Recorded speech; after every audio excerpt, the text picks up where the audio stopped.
Nous avons sur ce plateau un invité. Il s'agit du professeur Souleymane Bachir Diagne, le président du comité de pilotage de la concertation nationale sur l'avenir de l'enseignement supérieur au Sénégal. Bonsoir, professeur. Bonsoir, M. Traoré. Professeur, donc vous venez de lancer la concertation nationale sur l'avenir de l'enseignement supérieur. Pourquoi tout d'abord ces concertations? Écoutez, ces concertations s'imposent à nous. Je crois que si nous regardons l'état de crise permanente que vit notre système d'enseignement supérieur, il était normal qu'une décision de cette nature soit prise afin que les acteurs de l'école, les acteurs de l'université, mais également différents représentants de différents segments de la société sénégalaise se retrouvent autour d'une table pour discuter sur un certain nombre de mesures qui seront à même de redonner sens et orientation à notre système d'enseignement supérieur. Et quelles sont ces mesures dont vous allez discuter? Alors, ces mesures, nous les préparons pour l'instant. La concertation proprement dite aura lieu en mars. Plus précisément, les 21 et 22 mars, et peut-être le 23 mars également. Pour l'instant, ce que nous faisons, nous, comité de pilotage, c'est préparer un pré-rapport qui consiste à proposer, à mettre sur la table un certain nombre d'orientations qui nous semblent de nature à donner un système cohérent, orienté dans une direction qui nous semble la meilleure vu les circonstances actuelles, et en listant un certain nombre de recommandations, de questions autour desquelles nous aimerions que les discussions s'organisent. Il s'agit d'éviter une sorte de foire aux propositions, quelque chose qui serait de nature à inviter à une juxtaposition de plateformes revendicatives sans qu'on sache très bien où on va, parce que des propositions accolées, simplement juxtaposées, ne font pas un tout cohérent. Il nous a semblé que pour avoir un tout cohérent, il fallait une bonne préparation de ces concertations, et c'est la raison pour laquelle nous avons travaillé d'arrache-pied depuis le 9 janvier pour commencer à mettre en place ce pré-rapport. D'accord, vous n'avez pas encore dégagé, disons, un plan de travail, on va dire, mais vous pensez peut-être à des axes majeurs, des choses qui font penser qu'avec, si on prend en compte ces données-là, les choses vont peut-être changer. Oui, nous avons une orientation majeure. Par exemple, notre système doit tout naturellement aller, comme la plupart des systèmes d'enseignement supérieur dans beaucoup de pays, qu'ils soient des pays développés ou des pays en voie de développement, vers ce qu'on appelle le secteur des STEM, les sciences, les techniques, les sciences de l'ingénieur et les mathématiques. Il faut que nous allions dans ces directions. Je vous entendais dire d'ailleurs tout à l'heure dans un autre segment de votre journal où vous parliez du déficit des enseignants de mathématiques et de sciences. Il faut que nous renversions cette tendance-là.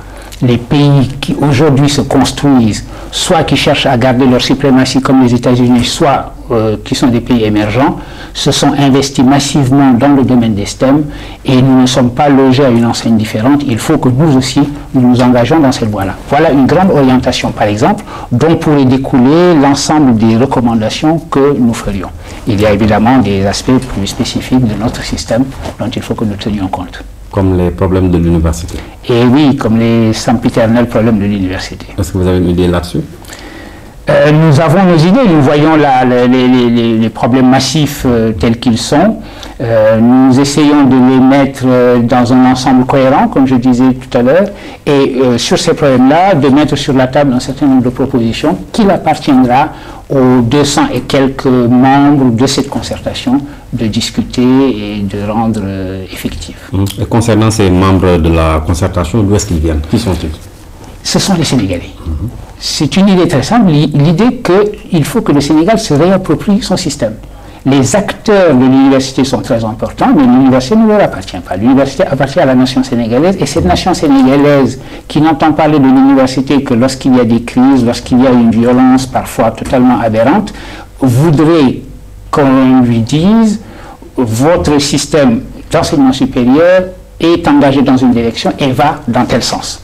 À ce moment-là, il s'agit de réconcilier la nation sénégalaise avec son système d'enseignement supérieur, faire en sorte qu'elle s'approprie ce système. Donc les acteurs traditionnels de l'université, que sont les enseignants, les personnels administratifs, les étudiants, qui sont le cœur même du système, seront présents, mais des représentants du secteur privé seront là, des autorités, on a pensé inviter des autorités religieuses, des personnalités indépendantes qui ont réfléchi sur l'enseignement, etc., etc. Donc les différents secteurs de la nation sénégalaise seront représentés à ces assises et à cette concertation.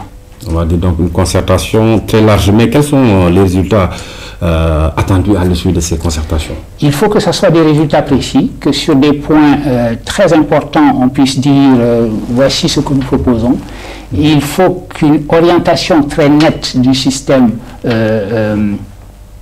apparaissent au terme de cette concertation, afin que nous puissions déposer sur la table du ministre de l'Enseignement supérieur et qui transmettra à M. le Président de la République un document qui puisse faire l'objet d'un conseil présidentiel et qui puisse nous permettre de sortir notre système du marasme dans lequel il se trouve aujourd'hui. Vous parlez donc de l'avenir de l'enseignement supérieur au Sénégal et nous imaginons que l'objectif c'est d'approcher peut-être ce qui se fait dans les pays développés ailleurs. Absolument. Nous sommes un certain nombre d'acteurs. Vous savez, les universitaires sont très mobiles, donc la plupart des universitaires savent un petit peu ce qu'il en est des expériences universitaires ailleurs. Dans les pays développés, mais également sur notre continent. Vous savez, dans nos discussions préliminaires, nous avons accordé une très grande place dans nos réflexions à un pays comme l'Afrique du Sud et à une université comme l'université de Cape Town. Il ne faut pas toujours regarder systématiquement ou la France ou les États-Unis, etc. Voilà une université qui apparaît à une place absolument respectable dans le classement des universités de Shanghai. Il est naturel que nous disions, nous, ici au Sénégal, nous voulons, dans un nombre d'années déterminé, nous trouver à cette place-là. Et donc, avoir comme cela des institutions avec lesquelles nous estimons que nous sommes en compétition est le meilleur moyen de mesurer nos propres progrès. Donc, il ne s'agit pas de copier un modèle, et de toute façon, il n'y a plus de modèle. Vous voyez, la France est en train d'organiser ses propres assises de l'enseignement supérieur. Les systèmes d'enseignement supérieur sont fortement chahutés dans le monde entier, et sont en train aujourd'hui de chercher de nouvelles fondations, de nouvelles assises pour le développement des STEM en particulier, dont nous avons parlé tout à l'heure. Par conséquent, tout le monde est en recherche, nous aussi. Et dans cette recherche, il est utile de pouvoir se donner un point de repère et il serait tout à fait naturel de considérer que Cape Town University est un bon point de repère pour nous. D'accord. Et au-delà du volet des enseignements, est-ce que ces concertations vont prendre en charge le volet social avec les subventions concernant donc le campus, les inscriptions avec des coûts relativement bas supportés par l'État? Est-ce que vous allez évoluer pour un petit peu atteindre, disons, ce qui se fait dans ces pays que vous avez cités? Absolument, c'est inévitable parce que si on réfléchit au financement de l'université, qui va être un axe majeur de la réflexion, on ne peut pas ne pas tenir compte de cet aspect des choses. On ne peut pas ne pas tenir compte du fait que nous avons un système totalement déséquilibré où les dépenses à caractère social sont infiniment supérieures aux dépenses à caractère pédagogique.